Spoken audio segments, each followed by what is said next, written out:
ارادے گرچہ لہروں کے بڑے صدمات والے ہیں، یہ دریا کو بتا دینا کہ ہم گجرات والے ہیں۔ تاریخ اس بات کی گواہ ہے کہ جب جب گجراتیوں نے مزاحمت کی ہے، پوری دنیا تک اس مزاحمت کا شور سنائی دیا ہے۔ 326 قبل از مسیح میں راجہ پورس نے سکندر اعظم کے سامنے جو مزاحمت کی، اس کی مثالیں لوگ آج تک دیتے ہیں۔ 1965 کی جنگ میں BRB نہر کے مقام پر کی جانے والی راجہ عزیز بھٹی کی مزاحمت بھی کسی تعارف کی محتاج نہیں۔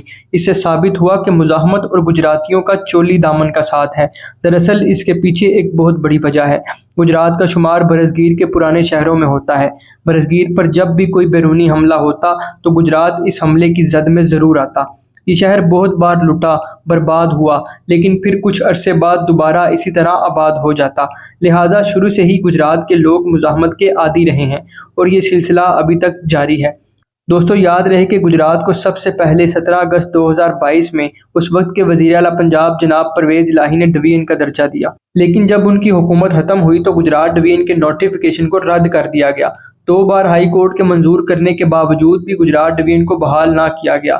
تب سے اب تک مختلف موقعوں پر عوام کو دلاسا دینے کے لیے کوئی بیان یا کوئی تحریر تو نظر آ جاتی ہے، لیکن حقیقت میں انتظامی لحاظ سے کچھ نہیں ہوتا۔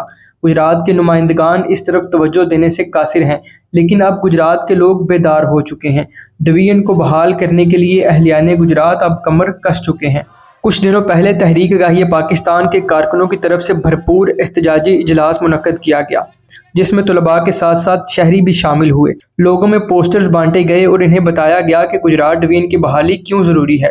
اسی سلسلے کے پیش نظر تحریک آگاہی پاکستان کی طرف سے گجرات کے نامور اسکولوں میں گجرات ڈویژن کی بحالی کے لیے تقاریب منعقد کروائی گئیں۔ ان تقاریب میں اساتذہ اور بچوں کو گجرات ڈویژن کی اہمیت سے آگاہ کیا گیا اور انہیں اپنے ساتھ مل کر اس تحریک میں آگے بڑھنے کا کہا گیا۔ ہمارا مقصد صرف اور صرف گجرات ڈویژن کی بحالی ہے، نہ ہمارا کوئی ذاتی مفاد ہے اور نہ ہی ہمارا کوئی سیاسی مفاد ہے۔ ہم صرف اور صرف عوام کی فلاح و بہبود کے لیے کوشاں ہیں۔ حکومت وقت سے التجا کرتے ہیں کہ ہمارے اس مطالبے پر غور کیا جائے، گجرات کی عوام کو ان کا حق دیا جائے۔